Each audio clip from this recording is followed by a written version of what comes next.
So the United Kingdom has just parted ways with the United States, not in hushed tones, not with hedged language, not buried inside one of those carefully crafted communiques that can be read 6 different ways and quietly walked back by the next morning. Kier Starmer, the British Prime Minister, personally extended an invitation to Mark Carney to come to London for an official state visit, the most prestigious diplomatic gesture the United Kingdom has to offer, and announced, standing shoulder to shoulder with Carney at a joint press conference inside Downing Street, a sweeping UK-Canada economic and security partnership that is structured, in every meaningful respect, as a substitute for the transatlantic relationship with the United States. The final ally has just stood up and walked out of the room, and the timing was anything but accidental. The invitation went out 72 hours after Washington imposed yet another wave of tariffs on British exports, steel, pharmaceuticals, automotive parts, and financial services, in what the White House described as a necessary correction to trade imbalances that, in its words, have shortchanged American workers for decades. Through every twist of the US-Canada confrontation, through every fracture inside the alliance, through every test of Western cohesion, Britain had been the one country that kept its alignment with Washington intact. Not because London agreed with American trade strategy, not because Starmer was cheering the tariffs on, but because the special relationship, the phrase Churchill first used in 1946, exerted a gravitational pull that 80 years of shared history, shared intelligence, shared bloodshed, and shared language had made feel inviolable. Trump's tariffs on British exports snapped that gravity.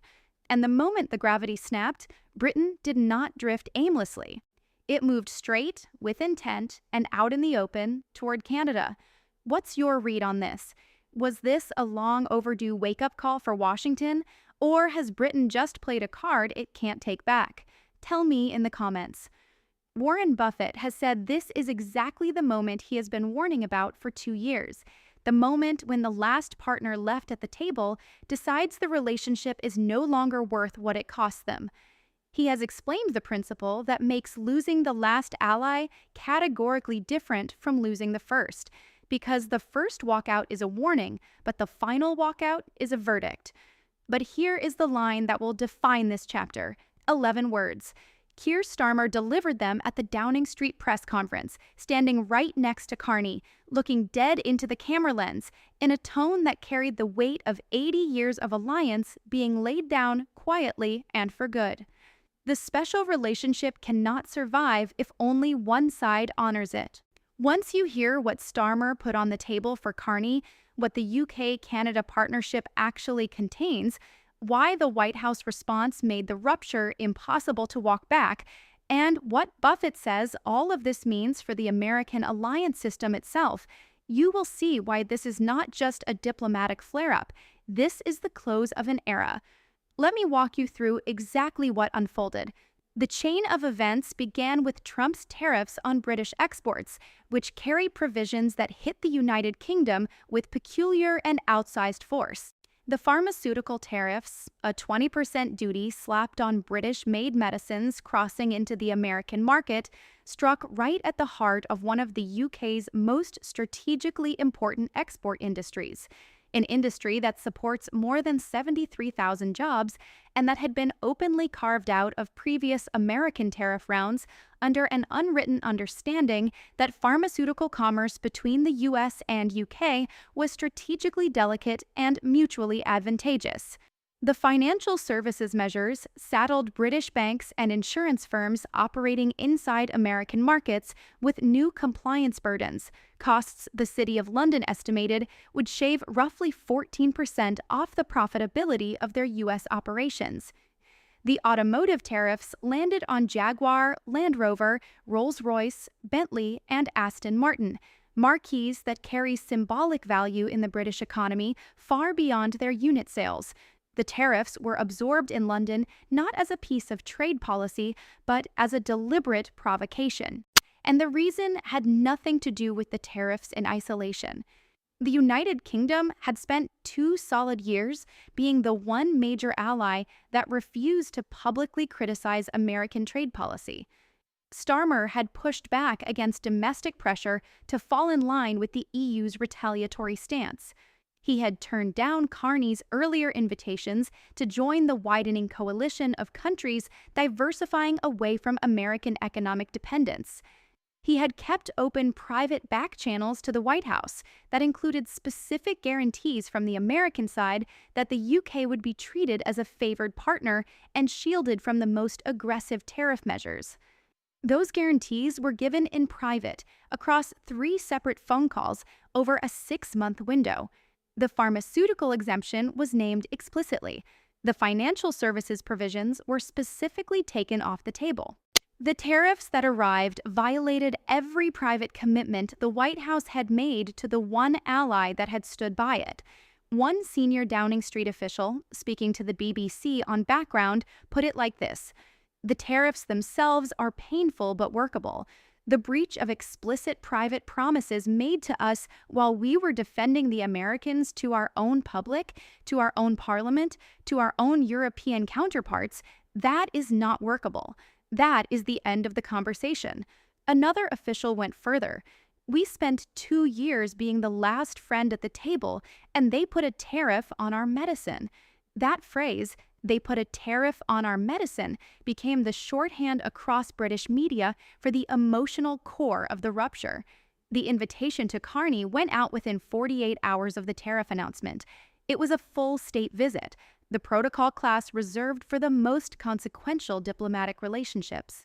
A formal reception at Buckingham Palace, an address to a joint session of the UK Parliament, bilateral meetings, and a signing ceremony. The last Canadian Prime Minister to be granted a full state visit served in 2014. The symbolism was impossible to overlook. Carney landed in London on a Tuesday morning. The motorcade from Heathrow rolled through streets lined with Canadian and British flags, a visual choice staged by Downing Street to manufacture imagery that would lead international news cycles. The Buckingham Palace reception drew senior members of the royal family, the entire cabinet, and the leaders of every major parliamentary party, opposition leaders included, who turned up as a public signal of cross-party backing for the realignment.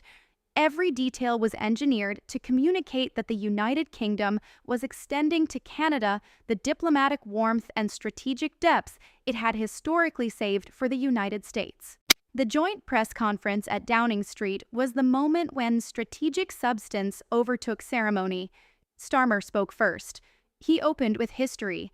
The relationship between the United Kingdom and the United States has been, for 80 years, the foundational partnership of the Western world. It was forged in the shared sacrifice of the Second World War. It was carried through the Cold War, through the upheavals of decolonization, through September 11th and everything that followed. I hold immense respect for that history. I hold immense respect for the American people. But I am standing here today because the United States, not its people, not its institutions, but its current leadership, has rendered the special relationship untenable. Not through one isolated act, but through a sustained pattern of conduct that has treated its closest allies not as partners deserving of respect, but as dependencies fit to be exploited. He laid out the pattern. The tariffs on British pharmaceuticals imposed after private assurances of exemption. The financial services provisions that broke explicit commitments. The wider arc of American trade policy that had begun treating allied nations as adversaries. The demands for Canadian port control. The meddling in Canadian democratic leadership. The Starlink retaliation. And now tariffs on British medicine, applied to the one ally that had refused to join the coalition of nations pushing back. We defended this relationship to our parliament, to our European partners, to our own public, Starmer said. We defended it because we believed the special relationship still meant something, that the private assurances we were given were real, that our loyalty would be recognized. We were wrong. Then he turned directly to the camera and delivered the 11 words. The special relationship cannot survive if only one side honors it. The applause came instantly. Within 4 minutes, the line was trending across the globe. Within an hour, it was the lead headline of every major paper. The Times of London ran it under a photograph of Starmer and Carney in a layout that consciously echoed the newspaper's historic wartime alliance front pages. The Guardian framed it as the 11 words that closed the Anglo-American century. The Financial Times wrote, "In 80 years, no British Prime Minister has spoken these words. That Kier Starmer felt compelled to speak them is a commentary not on his judgment, but on the provocation that made them unavoidable." The UK-Canada partnership announced at the press conference is a comprehensive agreement that, for the first time in modern history, repositions the United Kingdom's economic and security architecture around a non-American axis. The economic provisions create a free trade zone that goes further than any bilateral arrangement either country has ever signed. Zero tariffs across all goods. Mutual recognition of professional credentials. Harmonized regulatory standards in pharmaceuticals, financial services, and technology. And a joint investment framework that pools British capital with Canadian resources in energy, critical minerals, and Arctic development. The agreement folds in provisions that each country had previously held back for negotiations with the United States. Pharmaceutical market access terms that mirror the UK's historic arrangement with the American market. Financial services passporting rights modeled on the pre-Brexit EU framework.